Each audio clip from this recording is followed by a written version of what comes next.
하나님의 형상대로 지어졌다는 것을 가지고 우리에게 세 가지의 속성을 함께 나누려고 하는데, 첫째로는 다스리는 형상으로 지어진 인간이다라는 것을 함께 나누려고 합니다. 하나님이 세상을 다스리는 분이시잖아요.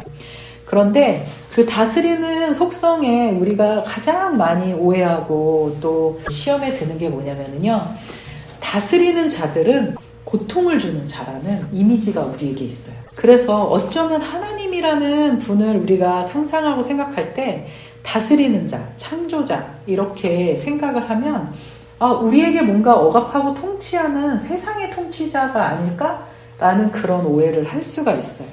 그런데 하나님께서는 절대로 다스리면서 억압하고 그리고 고통을 주는 분이 아니라는 거죠. 그래서 약한 자에 대한 관심이 누구보다 많으신 분이 하나님이세요.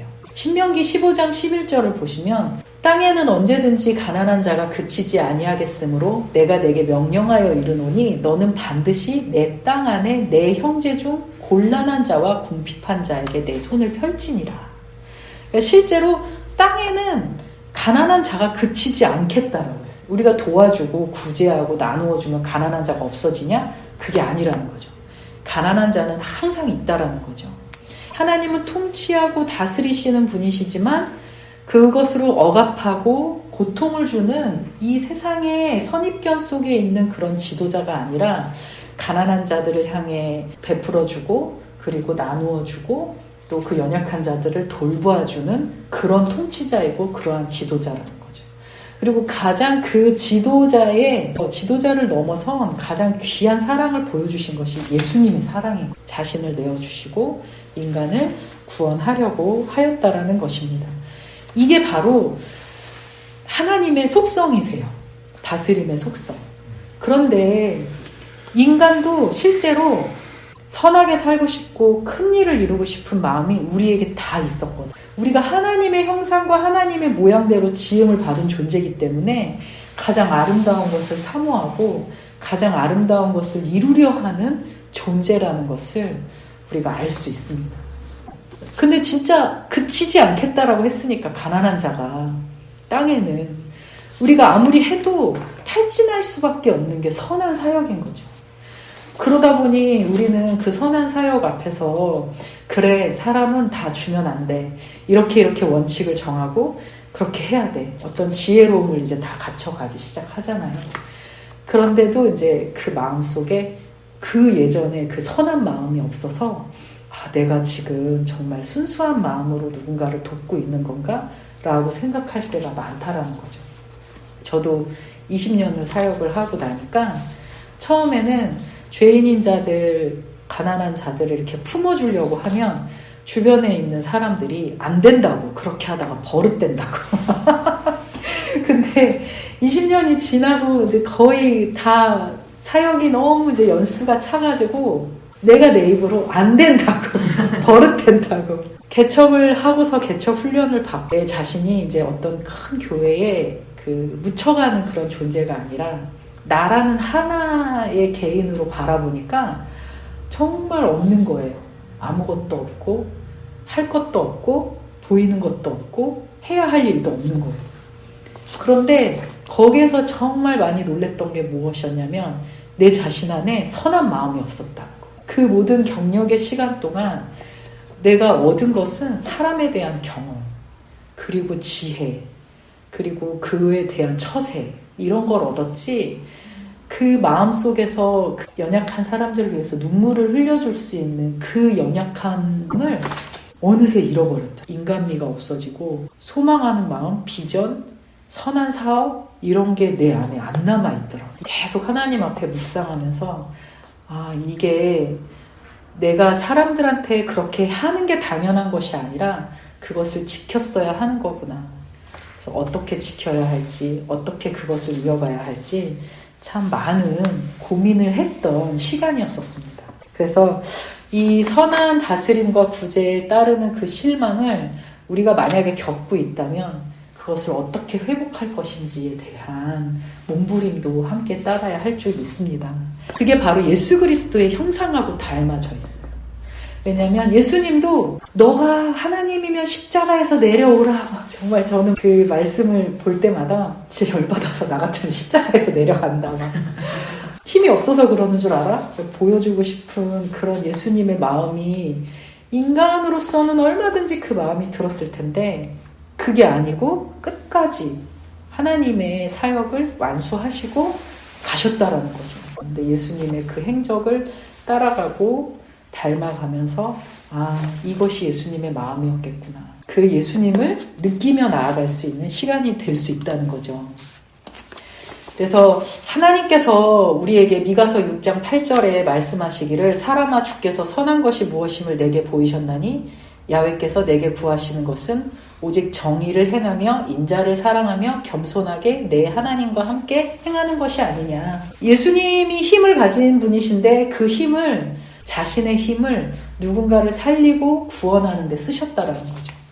그래서 하나님이 우리에게 원하시는 것은 인자를 사랑하고 또 정의를 행하고 겸손하게 내 하나님과 함께 행하는 것이 그것이 하나님이 우리에게 원하는 것. 그 원하는 것을 예수님은 다 하시고 가셨어요. 힘써서 하시고 가셨어요. 그래서 그것을 우리가 생각하면서 하나님 정말 우리의 마음속에 잃어버린 그 선한 마음들을 다시금 찾을 수 있게 하여 주시옵소서. 그리고 그 잃어버린 마음들 가운데 예수 그리스도를 묵상하게 하시고 예수 그리스도의 십자가가 내 마음속에 심령 가운데 내 영혼 속에 꽂혀지게 하여 주시고 그리고 그 영혼의 그 힘을 가지고 우리가 하나님 앞에 다시금 오늘도 나아갈 수 있게 해주십시오. 히브리서 4장 15절에 우리에게 있는 대제사장은 우리 연약함 체휼하지 아니하는 자가 아니요 모든 일에 우리와 한결같이 시험을 받은 자로되 죄는 없으시니라. 체휼이요, 이 몸소 체험하신 그 의미를 가지고 있는데 그 예수 그리스도께서 모든 것을 몸소 체험하셨어요. 우리가 당했던 혹은 당할 배신 그리고 또 혹은 실망, 좌절 이걸 다 예수님이 몸소 다 체험하셨어요.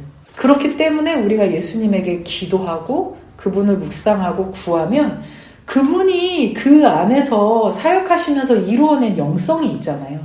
그 영성을 부어주시고 마음을 부어주시고 주님의 은혜를 부어주셔서 이루어갈 수 있고 이겨낼 수 있고 감당할 수 있는 힘을 부어주신다라는 것입니다.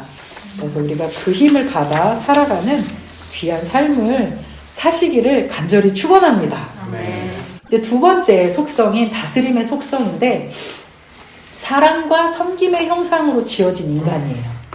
이 다스림은 이제 첫 번째 다스림은 위에서 아래로 이렇게 다스리는 거잖아요. 근데 이 두 번째 다스림은 서로가 서로를 다스리는 아주 이렇게 재정의가 되어지는 거죠. 계속 하나님 안에서의 다스림은 이 다스림은 누구에게 적용이 되냐면은 바로 아내와 남편에게 적용이 되어지는 것입니다. 사랑으로 맺어진 언약의 관계라고 하잖아요. 이 성경에서 부부의 관계가 나와요. 하나님이 인간을 창조하셨고 인간은 피조된 존재인데 출애굽을 하게 되면서 십계명을 받잖아요. 나 외에는 다른 신을 내게 있게 말지니라. 너를 위하여 우상을 섬기지 말지니라. 이렇게 십계명을 주면서 이스라엘 백성들이 하나님과 언약을 맺은 백성이 되거든요. 근데 이 언약을 맺은 백성으로서 하나님과 결합되어지는데 우리가 마치 하나님과 우리의 관계가 첫 번째로는 나는 통치자, 창조자, 피조된 너희를 보호하는 자. 근데 그냥 세상의 그런 리더가 아니라 이제 정말 사랑을 가진 예수 그리스도의 영성으로 너희들을 보호하는 자. 그런데 이 이스라엘 백성들이 출애굽기에 딱 들어가서는 언약을 맺은 백성이 돼요. 그러니까 마치 결혼한 백성이 돼요. 그래서 어떤 존재냐면 결혼했는데 너는 어떤 사람이냐면 나랑 결혼을 해서 절대 바람 피면 안 돼. 나 외에 다른 신을 내게 두지 말고 너를 위해서 우상을 섬기지 마라. 이게 이제 성경에서 말하는 언약의 관계인 거예요. 근데 그 언약의 관계가 아주 절정을 이루었을 때가 언제냐면은 다윗의 시대인 거죠. 하나님을 섬기고 하나님을 위해서 그 살아가는 한 왕이 이스라엘 백성 전체를 믿음으로 이끌어가는 그래서 부유해지고 부강해지는 아주 전성기를 이룬 거죠. 그래서 그 전성기를 이루는 것이 이제 솔로몬 시대에 이제 아주 강력하게 보여지는데, 거기서 이제 나중에 꺾어지잖아요. 우상을 섬기고 숭배하는 것으로.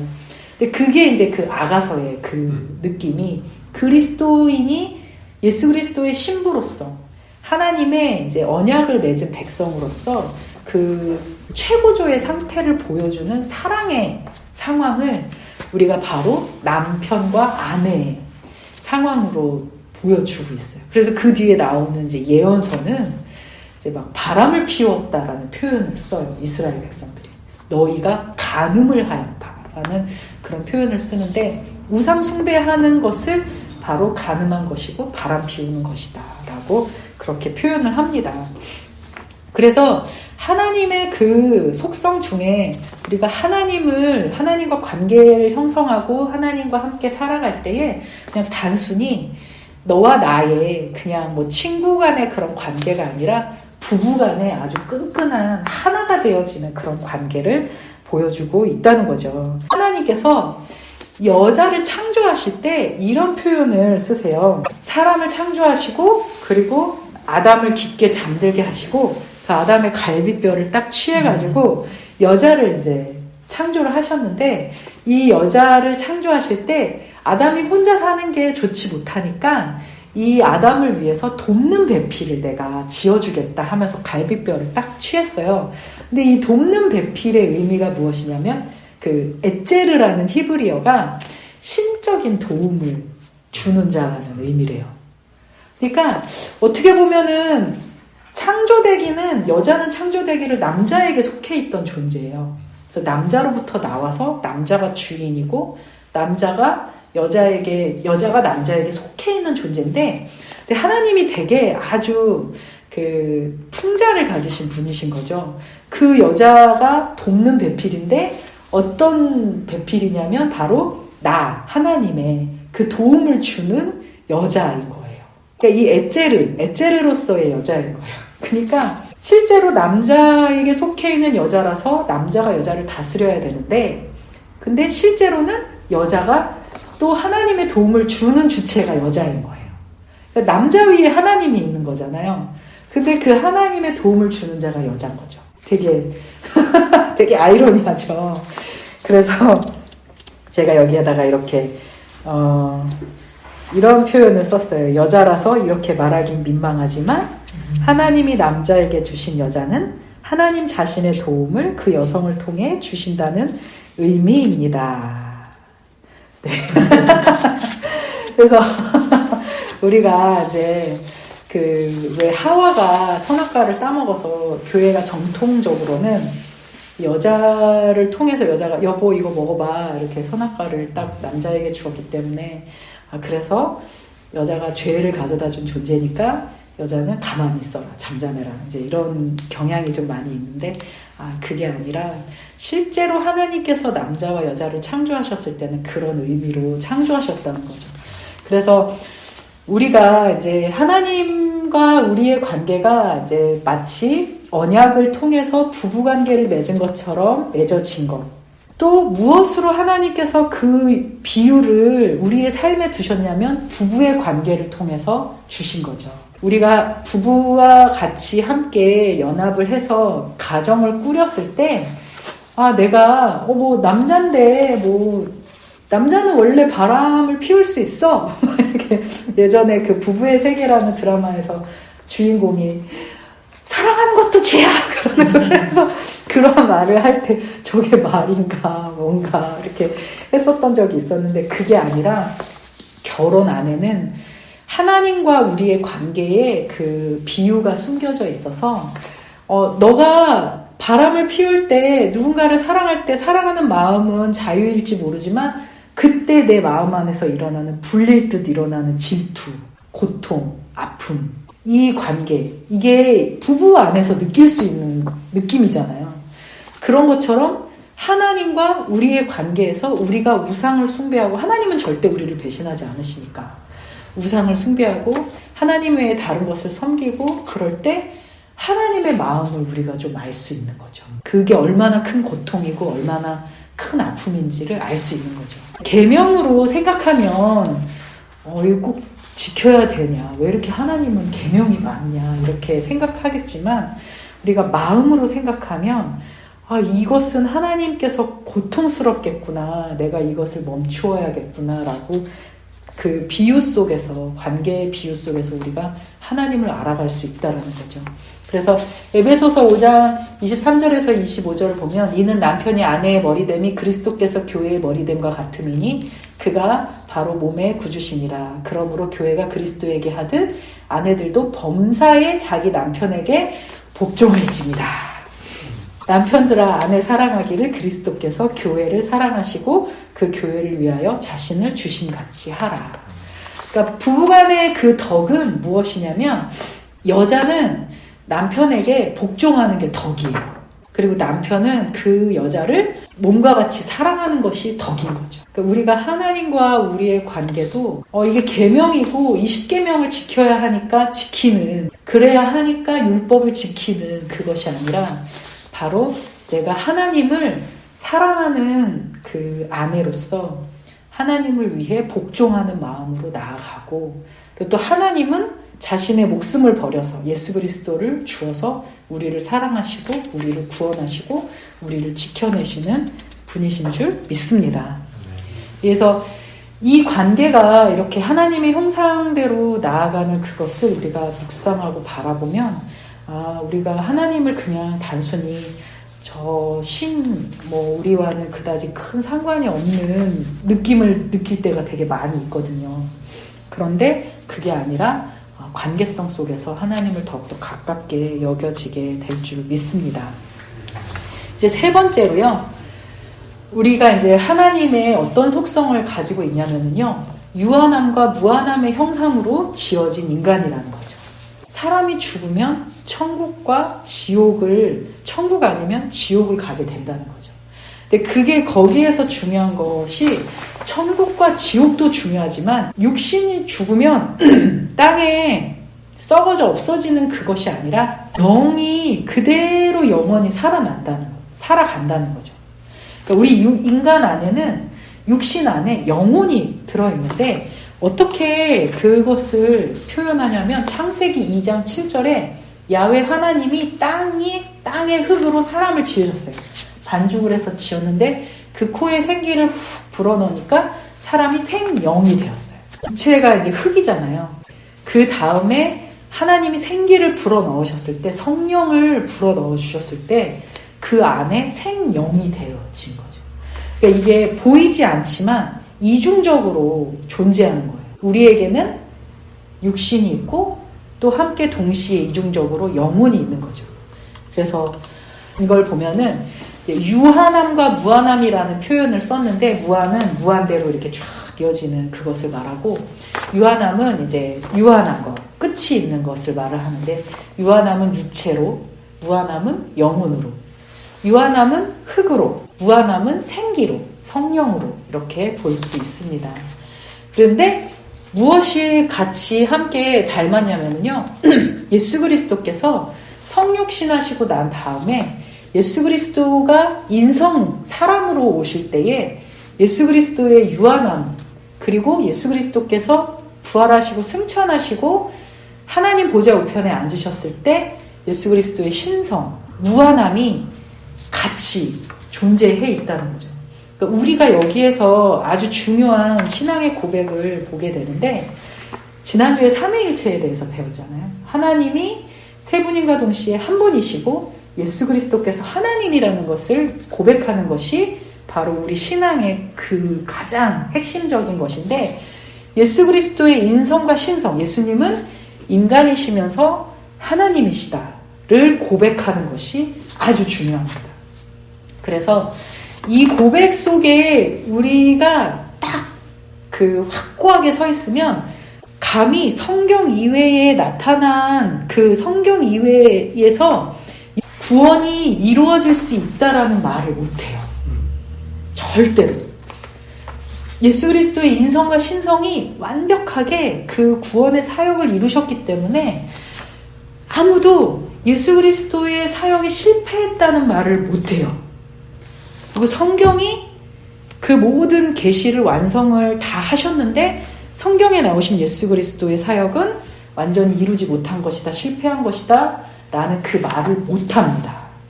그래서 인성과 신성의 그 비밀, 그리고 그 사역 속에서 이루어진 완전한 사역을 우리가 고백하는 것이, 그것이 구원의 은혜라는 거죠.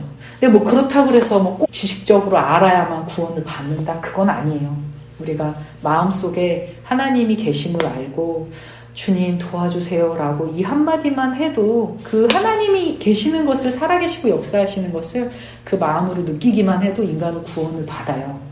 고백하고 너희가 마음으로 믿어 의에 이르고 입으로 시인해서 구원을 얻느니라 라는 그 고백을 받게 되어, 고백으로 인해서 구원을 얻게 되는 것인데, 근데 중요한 것은 이게, 이 틀이 우리에게 잡히지 않으니까 자꾸 성경 이외의 것을 통해서 구원이 생길 수 있다라는 것을 우리가 자꾸 듣게 되고, 거기에서 혼란함을 얻게 되고, 그리고 예수 그리스도가 아닌 것에서 구원을 자꾸 얻으려고 하는 그 모습을 볼 수가 있습니다. 그래서 절대로 아니라는 것, 이것이 우리에게 딱 세팅이 되어져야 된다는 것을 함께 나누려고 이것을 준비했습니다. 인간이 이 유한함과 무한함으로 이렇게 같이 이중성을 가지고 맺혀져 있는 것, 그리고 예수 그리스도의 인성과 신성이 함께 두 개가 공존하고 있다는 것, 그래서 이것을 우리가 구원을 고백함에 있어서 참 우리가 육신으로 구원을 받는 것도 있지만 그 너머에 영혼이 함께 우리 안에서 작용하고 있다는 것, 그리고 이 영혼은 우리와 함께 별개인 존재가 아니라요, 인간은 영혼, 육으로 구성되어 있잖아요. 그런데 영혼이 우리 안에서 살아날 때 우리에게 힘을 주어요. 영혼이 우리 안에서 죽어갈 때 우리의 삶이 그냥 육신의 삶을 살아가게 돼요. 영혼이라는 것을 전혀 염두에 두지 않고 살아가면 얼마나 돈을 버는지, 오늘 얼마나 우리가 실적을 올렸는지, 혹은 요새 부동산이 너무 많은 이슈가 되고 있으니까 부동산의 수입이 얼마가 우리에게 재산이 증식이 되어졌는지 라는 것을 생각하면서 살아가는데, 그것을 생각하면서 살다 보면은 하나님의 속성을 가지고 하나님의 그 무한하신 그 형상을 우리가 사모하면서 살아가는 게 우리의 본능이거든요. 근데 어느 순간에 그 본능이 사라져요. 사그라져 있고 하나님의 것을 사모하기보다는 인간의 어떤 육체의 이 세상의 것을 더 사모하게 되어지는 거죠. 그렇게 내 자신이 뭔가 그런 선한 마음, 하나님을 향한 마음이 남아있지 않는 것을 느끼고 바라볼 때, 그때 우리가 우리의 영혼이 힘을 얻지 못하고 있구나라는 것을 느끼면서 하나님 앞에 다시금 기도하며 나아가야 할 줄 믿습니다. 영혼이 힘을 얻지 못하고 있고